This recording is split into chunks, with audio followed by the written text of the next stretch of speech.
you ready for today? Yeah, it's gonna be crazy. Have you seen the TikToks? Yeah, they said it was crazy yesterday. I honestly wanted to come in because I love the drama. I just have to be, in on it. Oh wait, here comes someone. Hi there, how can I help you? Okay, a negative balance in your account. Sure thing, what's your account number?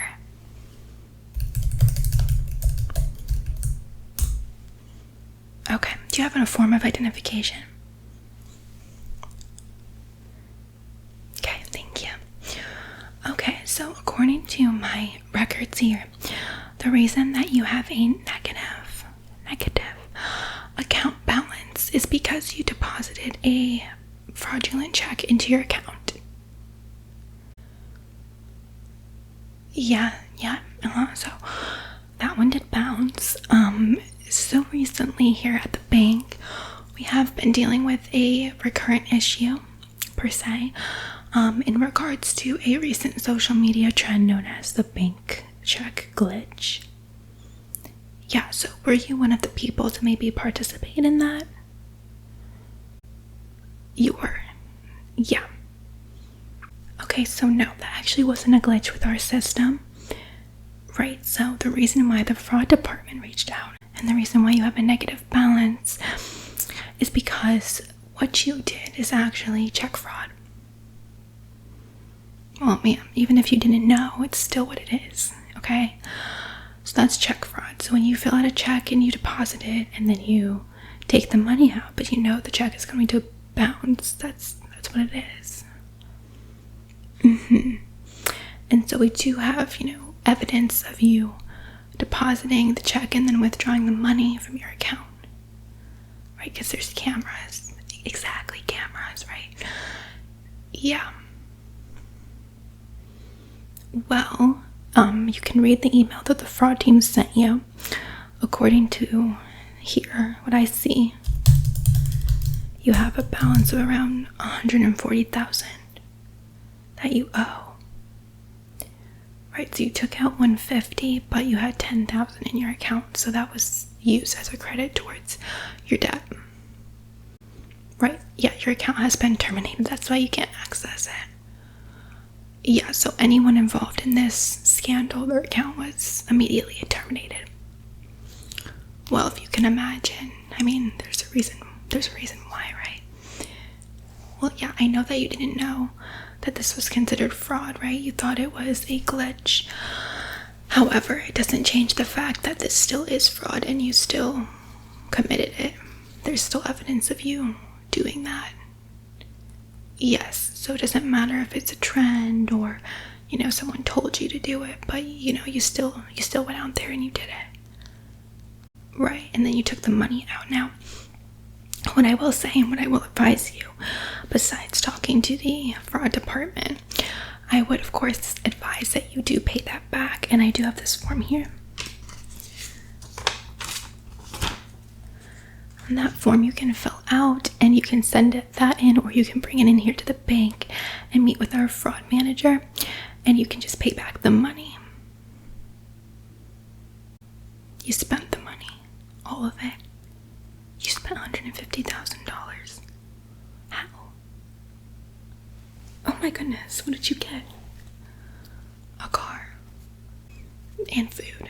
Okay, well. In that case then, honestly, what they've been doing for each case has been different, because there's people that have taken out 150 and there's people that have taken out, 5,000, and there's people with 500,000. So obviously it depends. And then also, it depends if you have a job, if you have money that you can put towards this. You could sell your car, you could sell any assets that you may have to pay this balance as well. Yeah, well, I realize you might not want to sell your car, right? But you purchased the car with money that wasn't your money, so yeah, it's a little bit different than, if you purchased it with your own money. Yeah, it's a little bit of a different scenario. Right, so no, that's definitely not the same thing at all. No. Well, either way, we do need the money back. So there's also this form that you can fill out. And this form is a payment plan form, so it's nothing set in stone. Like I said, of course, it's up to the fraud department what they decide to do with your case, which is why you have to speak with them first and foremost. But that form can help you determine what a monthly payment for you would look like and what you could afford monthly. Well, ma'am, I mean, it is illegal, so yeah, that they could press legal charges on you for this. No, that's not a rumor. That's something that's possible. I mean, yeah, it's illegal. Check fraud is illegal. Okay, well, I know you didn't know, but you still did it, right? So, right, but you know, I can't say she didn't know. We have to reopen her account, right? Yeah, so a few people have been charged criminally, but not everybody has. So that's why you really need to address this issue as soon as possible. We do have a fraud manager here. However, she's in a meeting, and she will be for the rest of the day, you know, thanks to these issues. I can set up an appointment for you. Yeah, so just tell me some of the times that you're available. And then I will also have you fill out this form, which is a personal financial statement form. So that lets us know your assets, your debts, things like that, your income. We can kind of get an idea of where you stand financially. And then this here is an employment form. And that's where you can fill out your employment information, how long you've been with the employer, and things like that. Okay. So you quit your job after you deposited the money. Okay. I mean, that's something you're gonna have to talk to the fraud department with. Yeah, because I mean, maybe there's you could sell your car, you could sell any other assets.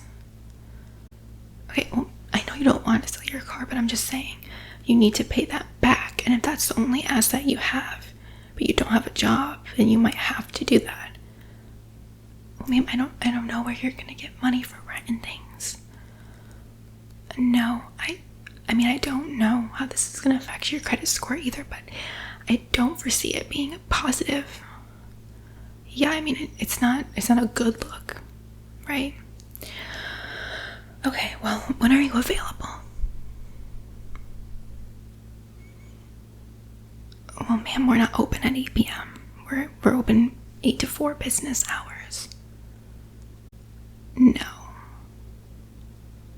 Well, if this is an important issue to you, which I urge you to take it very seriously, you should be able to open up your schedule for a meeting with our manager here. But if you can't, there's always the phone number. Okay, then, well, you need to provide a time during our frame that we're open then. No, we're open 8 to 4. Yeah, business hours, right? Okay, well, I can't just open your account. I don't have the authority to do that. But also, you need to speak to the fraud team, and I would really suggest doing so immediately. Yeah, because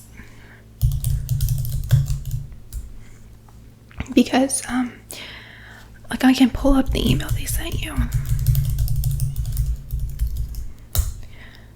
Yeah, so they said that you have 30 days to reach out, or they will send this to the legal department. Yeah, so that means you need to reach out to them. Yeah. Well, that can be on the phone if you don't agree with any of the times I've given you. Yeah.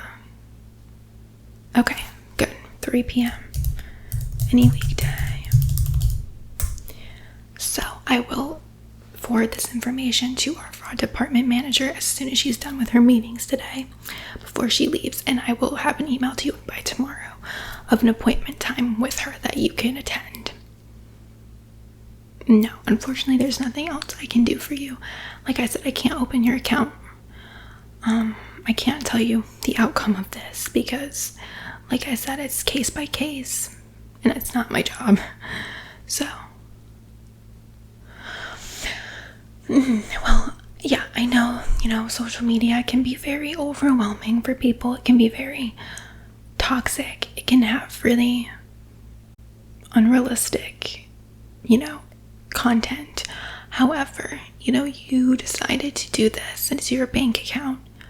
It's your identity that is attached to this because you were the one who did it. Right, so it doesn't matter if, somebody posted it on TikTok and that's how you got the idea. We can't blame them. Well, yeah, someone can propose anything, but it doesn't mean that you should do it. Right, so we can't just do that. No. Well, like I said, it wasn't a glitch with our system. No, the person, whoever, started this trend called it a glitch, but it's not a glitch, it's check fraud. No, it's not a glitch. Ma'am, it's not a glitch. It's nothing else I can say. So it's definitely not our fault that this happened. No. I mean, you'd have to get a lawyer to speak to them if you could press charges against the person who created the trend. Yeah, you'd have to get in contact with a lawyer for that. Yeah, so I've basically done everything I can do. I've given you the paperwork. I've reached out for an appointment for the fraud department here. And I've let you know what I can tell you to do, which is just get in contact with the fraud team as soon as possible.